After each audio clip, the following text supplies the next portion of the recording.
Après le baptême, après la confirmation, passons maintenant au troisième sacrement, le sacrement de l'Eucharistie.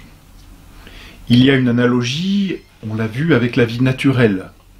Le baptême donne la vie surnaturelle, c'est une naissance. La confirmation vient développer cette vie surnaturelle en rendant soldat du Christ. L'Eucharistie, le troisième sacrement donc que nous abordons maintenant, vient nourrir la vie surnaturelle, c'est-à-dire vient l'alimenter. C'est le troisième sacrement. Le sacrement de l'Eucharistie est un sacrement assez difficile, assez complexe, et il faut l'entendre en deux sens, c'est-à-dire que nous le verrons en deux grands moments. Le premier moment, c'est l'Eucharistie comme sacrement, et c'est le plus grand sacrement, nous le verrons. Mais ensuite, et c'est le deuxième aspect, la deuxième réalité, c'est que ce sacrement se réalise dans un sacrifice.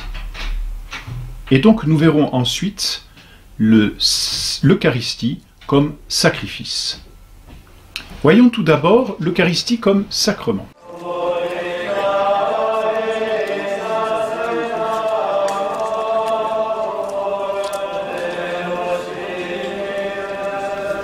L'Eucharistie est un sacrement. Que veut dire ce mot d'Eucharistie? Étymologiquement, Eucharistie signifie, cela vient du grec, action de grâce, rendre grâce, remercier. C'est ce que cela veut dire, action de grâce, remercier. L'Eucharistie est un sacrement dans lequel on remercie, on rend grâce à Dieu. La définition réelle, c'est-à-dire la définition du sacrement de l'Eucharistie est la suivante. L'Eucharistie est un sacrement qui contient véritablement, réellement et substantiellement le corps, le sang, l'âme et la divinité de notre Seigneur Jésus-Christ sous les apparences du pain et du vin.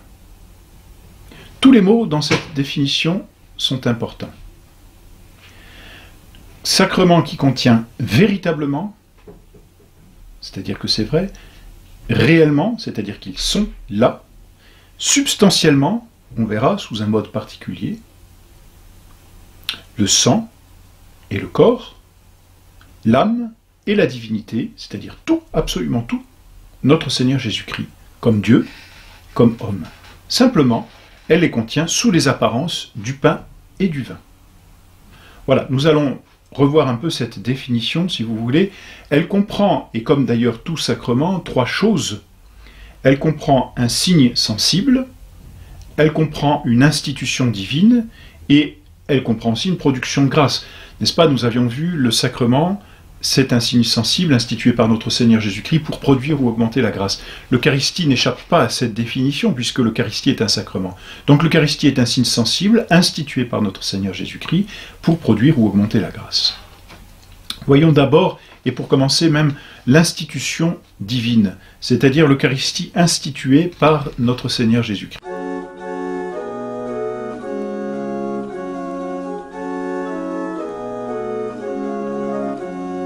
Notre Seigneur Jésus-Christ a institué ce sacrement, vous le savez, le jeudi saint, la veille de sa mort. On a le récit chez les apôtres, dans les synoptiques, et on l'a aussi chez saint Paul. Notre Seigneur prit du pain, le rompit, rendit grâce à Dieu, le bénit, et puis le donna à ses apôtres en disant « Prenez et mangez ceci est mon corps ». Voilà les paroles mêmes de l'institution divine. Notre Seigneur, donc, en instituant le sacrement de l'Eucharistie, a d'abord accompli une promesse. Il avait promis ce sacrement. Pas de façon aussi cachée que cela, même de façon très mystérieuse, puisque, comment dire, lorsqu'il l'a promis, beaucoup ont été choqués de cette promesse. On retrouve cela dans l'évangile de Saint Jean, au chapitre 6. La veille, notre Seigneur avait fait un miracle, un grand miracle, la multiplication des pains. Et d'ailleurs, c'est très intéressant parce que cette multiplication des pains était déjà une préparation, on peut dire comme une disposition des intelligences, une prédisposition aux intelligences à comprendre le mystère que le lendemain notre Seigneur annoncerait aux foules. Et puis ensuite, eh bien, la foule revient le voir, naturellement. Il est à Capharnaüm, on vient le voir à cause du pain qu'il a multiplié. Et c'est sûr, notre Seigneur a fait là un grand miracle et a prouvé certainement sa divinité. Et comme la foule lui demande, si vous voulez, de continuer à donner ce pain pour toujours, Jésus leur dit « Je suis le pain de vie ». Et donc, vous voyez, notre Seigneur se sert d'un miracle et d'un aliment pour annoncer une autre réalité, cette fois, en disant « Je suis le pain de vie ». Le pain descendu du ciel. Il y a une allusion à la manne de l'Ancien Testament qui tombait du ciel et qui nourrissait le peuple hébreu pendant ces 40 années dans le désert avant de rentrer en Terre Sainte. C'est le pain substantiel qui a permis aux Hébreux de perdurer dans le désert et puis de pouvoir rentrer en Terre Sainte. Je suis le pain donc descendu du ciel, et il ajoute, et ces paroles sont certainement mystérieuses, mais elles sont très claires, si quelqu'un mange de ce pain, il vivra éternellement. Et le pain, donc si quelqu'un mange de ce pain, il dit je suis le pain descendu du ciel, si quelqu'un mange de ce pain, il vivra éternellement. Et il ajoute, et le pain que je donnerai pour la vie du monde, puisque c'est un pain qui fait vivre, c'est ma chair.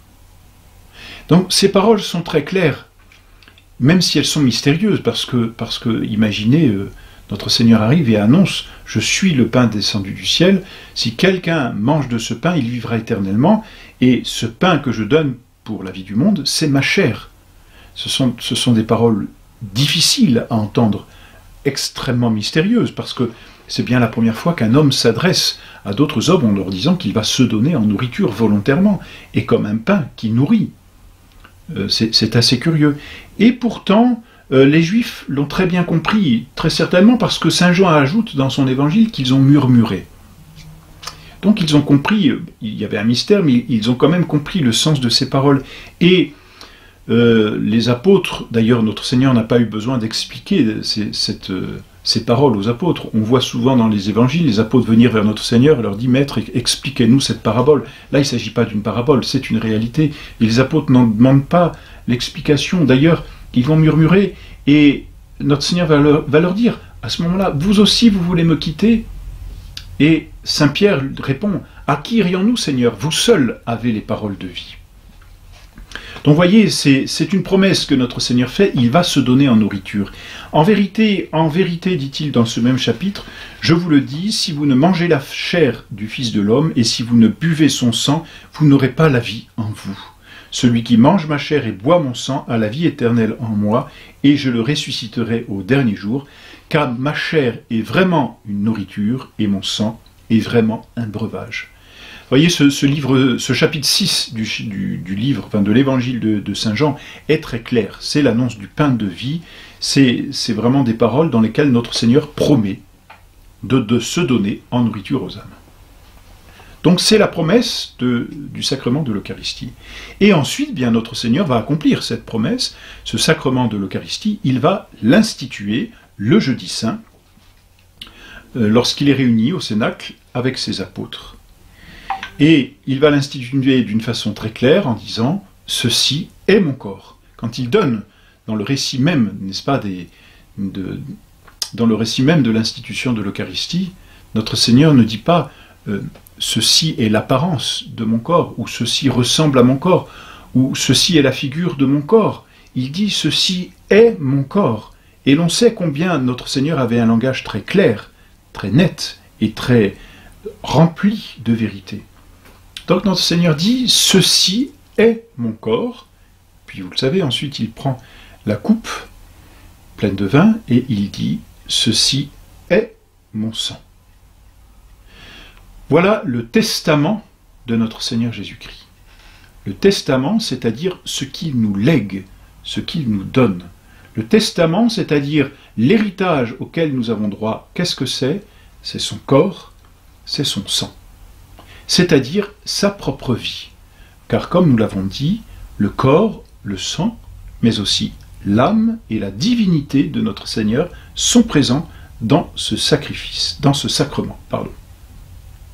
Voilà donc pour l'institution, et saint Paul va reprendre ces paroles même de l'institution, va narrer lui-même dans une de ses épîtres, c'est celle la première aux Corinthiens, je crois. Saint Paul va raconter, va redire l'institution même, et elle ne diffère pas essentiellement du texte des évangiles. Et ensuite, il va très clairement dire aux Corinthiens, celui qui mangera le pain ou boira le calice du Seigneur indignement sera coupable envers le corps et le sang du Seigneur. Donc les paroles de saint Paul sont aussi très claires, c'est bien le corps et le sang de notre Seigneur qui sont réellement présents dans les espèces du pain et du vin.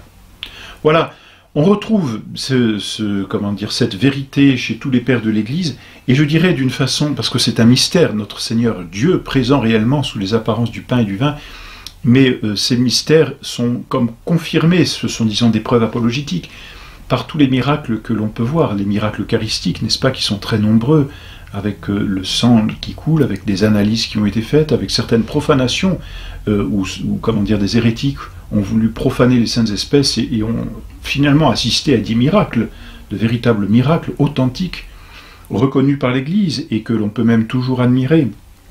Et puis il y a aussi par exemple ces miracles qui sont faits à Lourdes. Vous savez que devant les malades, le prêtre passe auprès des malades et avec le Saint-Sacrement, c'est-à-dire avec l'Eucharistie, renfermé dans un très bel ouvrage doré qu'on appelle un ostensoir, le prêtre passe sur les malades et fait un signe de croix avec l'Eucharistie et il y a des miracles.